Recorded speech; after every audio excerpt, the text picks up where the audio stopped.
vamos lá para cima, para falar do líder, o tricolor do Morumbi. Faltando 11 rodadas, 7 pontos de diferença para o segundo e para o terceiro colocados, né? O Flamengo com um jogo a menos, mas também com 7 pontos a menos do que o tricolor. Então, muito próximo de garantir aí um título brasileiro e também da Copa do Brasil, né? Tem esse jogo de amanhã diante do Grêmio. E é óbvio que um time que faz ótima campanha, jogando bem, disputando títulos importantes, ele entra na mira dos grandes europeus. É o que acontece com o atacante artilheiro Brenner. 11 gols no Campeonato Brasileiro, 22 gols na temporada, tem feito gol de tudo que é jeito, né? De cabeça, pega de primeira, de direita, de canhota, enfim. Tem feito muitos gols o Brenner, tem chamado a atenção e é óbvio que clubes europeus estão de olho. A gente tem, inclusive, a gente pode dar uma olhada lá no site da ESPN, espn.com.br, com uma notícia falando do interesse do Ajax. Olha aí, ó, Brenner é oferecido ao Ajax, que estuda proposta ao São Paulo já em janeiro. Notícia do jornalista Mike Verwees.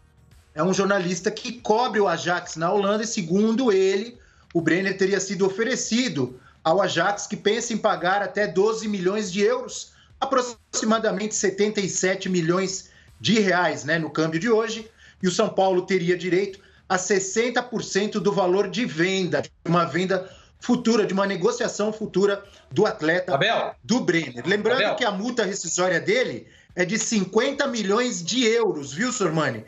50 milhões de euros. Só para perguntar, e aí Abel. a pergunta que eu já deixo para você, Sormani, e para os amigos, é se é a hora, se o Brenner está pronto, se o São Paulo não deveria esperar, segurar um pouco mais. Eu sempre torço, confesso, para que os clubes segurem o máximo possível. Eu sei que é difícil, quando o jogador quer sair, quando chega a proposta, os clubes precisam de dinheiro, o jogador sonha em defender um clube europeu. A gente sabe que isso acontece cada vez mais precocemente. É uma pena. Eu sempre torço e lembro do exemplo do Neymar, que era quem foi mais assediado do que o Neymar nos últimos anos no futebol brasileiro. O Santos fez um esforço, fez lá, enfim, uma campanha de marketing, conseguiu segurar o Neymar um pouco mais para vender depois. O que você acha de tudo isso, Sormani, dessa proposta, e o que o Júlio Casares, que é o presidente de São Paulo, que assume agora, deveria fazer? Tem que pedir muito mais, esperar para valorizar? O que você acha, Sormani? Não, eu só queria perguntar para você, Abel, o seguinte, a multa você falou e eu ouvi, né, é de 50 milhões de euros. Qual foi a proposta do Ajax? Isso que eu passou por mim aqui, eu estava anotando alguma coisinha aqui, eu acabei não registrando. Não houve a proposta. O que diz o jornalista lá holandês é que o Ajax pensa em oferecer 12 milhões de euros. Essa proposta não aconteceu ainda, Sormani. Tá, 12 milhões. Sinceramente, para um jogador de ataque do quilate do Brenner, eu acho pouco. Sinceramente, eu acho pouco. O Cebolinha foi vendido por 20 milhões. O Pedrinho também. Como é que o Brenner vale 12? Não vale, gente, pelo amor de Deus. Por mais que as dificuldades financeiras que o São Paulo tenha nesse momento, eu acho que ele tem que resistir. Tem que resistir, como você lembrou bem, a questão do Neymar. O Brenner não é nenhuma joia igual o Neymar, mas é um jogador, é uma joia do São Paulo. Um ativo do São Paulo muito valioso. Sinceramente. E é o seguinte, o Everton foi vendido para o Benfica e o Pedrinho também.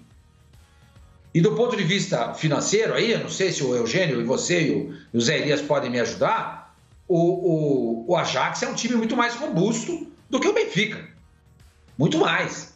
Tem um poder de fogo maior. Então, como é que você vai vender o Brenner por 12 milhões? Eu não venderia.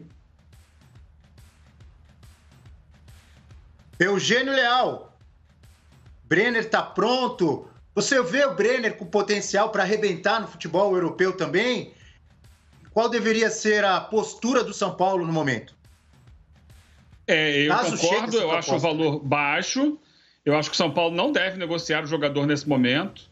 É um atleta hoje fundamental na campanha que o São Paulo tem feito na conquista do título. Ele tem 23% dos gols que o São Paulo fez no Campeonato Brasileiro, quase 1 a cada 4 gols do São Paulo. E ele teria que ir agora, no mês de janeiro, portanto, desfalcaria o São Paulo na reta final do campeonato. Que o São Paulo, até ontem a gente brincava, né, dizendo que ele estava ali, que era a noiva entrando no altar. Aí essa história de alguém levantar o dedo e falar: opa, eu tenho algo contra. Seria o Ajax levando o Brenner, que é o cara que mais tem feito gols pelo São Paulo, um dos artilheiros não só do São Paulo, como também do Campeonato Brasileiro. Então, seria um contrassenso, né? Você ficar tanto tempo buscando um título e na hora que está prestes a ganhar esse título, vender seu principal jogador, né? Seu principal artilheiro, não o principal jogador, mas o homem que bota a bola na rede. Fundamental para ele. Se ele pode dar certo na Europa, acho que sim. Acho que é um jogador que tem demonstrado ali, que aliás ele tinha na base, né, um cartaz muito grande, na transição da base para o profissional encontrou algumas dificuldades, esse ano deslanchou, desabrochou. Mas não é a hora de vender o jogador. Não é a hora para o São Paulo, nem para o Ajax. Porque o Ajax tem lá jogadores para a posição. Ele não está desesperado buscando um camisa 9, um jogador de área. Ele pode esperar até o meio do ano, por exemplo, para contratar o Brenner. Então eu não vejo sentido no Brenner sair nesse momento do São Paulo. É claro que essa transação é prejudicada pelo calendário, né? Porque teoricamente o campeonato já teria acabado, aí poderia ir.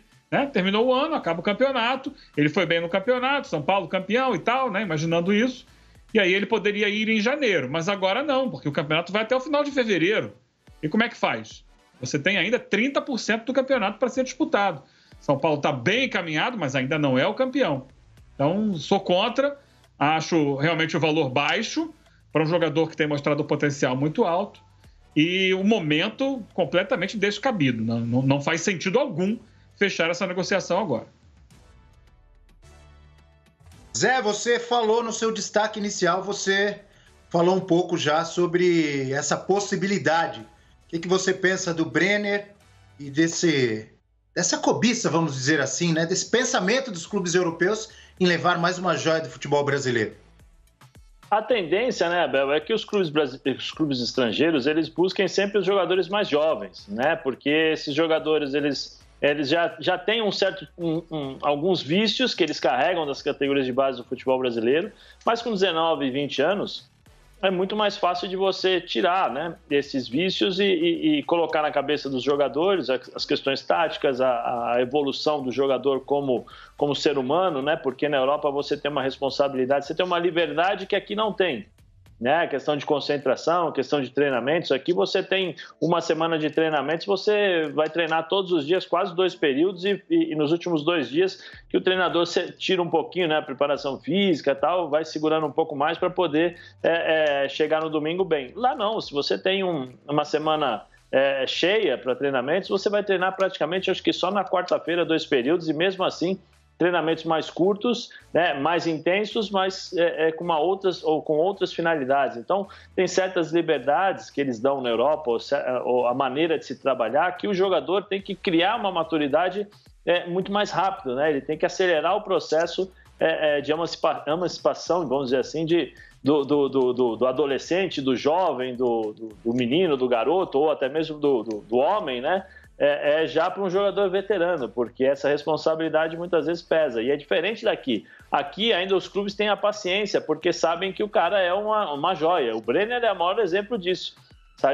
Jogou no São Paulo, se eu não me engano, com o Rogério Ceni, não conseguiu ir bem, foi para o Fluminense, teve dificuldades também, não chegou a jogar muito no Fluminense, acho que com o próprio Fernando Diniz, né? Aí voltou para o São Paulo e o Fernando começou a utilizá-lo depois de algumas tentativas com outros jogadores, e a saída do Pato facilitou ainda mais a entrada do Brenner. Então tem essa paciência. Na Europa não, se jogou mal no ano seguinte você é emprestado, não tem isso, é linha de produção. Então isso eu acho que o São Paulo tem que pensar muitas vezes para poder vender seus jogadores. Eu particularmente não venderia nesse momento, porque é o jogador que está fazendo a diferença para o São Paulo lá na frente. Muitas vezes ele pega 1, 2, 3 vezes na bola, mas ele marca 2 gols. Ele dá 2, 3 toques na bola, mas em 2 toques ele consegue fazer 2 gols. Isso é a questão do faro, né? Como diz o Pascoal, né? O perfume do gol, o perfume da decisão. Então você tem que aproveitar. E com 20 anos, se o São Paulo bater campeão da Copa do Brasil e também do Campeonato Brasileiro, que as possibilidades elas são reais, esse menino de 12, ele vai para 20, 25 milhões, fácil. Né? Ainda mais da forma como o mercado europeu está pagando aí, porque o Pedrinho foi quanto? 20 milhões? O Cebolinha, 25. Né? Eu escutei, né, no começo da pandemia, o Ancelotti deu uma entrevista bem interessante quando ele falou que o mundo do futebol teria que teria que recomeçar, porque os valores são valores absurdos que são pagos para os jogadores de futebol e tal. Aí a primeira transação para o Chelsea, o Timo Wagner, vai para lá ganhando 10 milhões de euros por ano. Então não mudou nada. Então você tem que valorizar. E eu espero que o São Paulo segure esse jogador, porque pode, numa mudança como essa, mexer com a estrutura da equipe, né? Mexer com a característica principal, que é o cara da finalização. Então eu não venderia, mas é uma pena, né? Eu espero que o São Paulo o São Paulo mude um pouco a questão da administração, né? Dos seus preciosos jovens, né? Porque é um trabalho muito bem feito ali nas categorias de base. Tem o trabalho do Visoli, que é o cara que faz o elo, né? Agora ele está na comissão permanente do São Paulo, mas ele fazia esse elo das categorias de base para o profissional, ou seja, Toró, Igor Gomes, o Brenner, todos esses jogadores, Luan, todos esses jogadores, David Neres, Anthony, todos esses jogadores que passaram e estão no São Paulo hoje das categorias de base, trabalharam com o Visoli nessa transição. Então isso é muito importante. Espero que o São Paulo não venda e saiba valorizar aquilo que ele foi excelência, né? Nos anos 80, nos anos 90, o São Paulo era excelência na criação e vamos dizer assim, no nascimento de jovens promissores para o futebol brasileiro.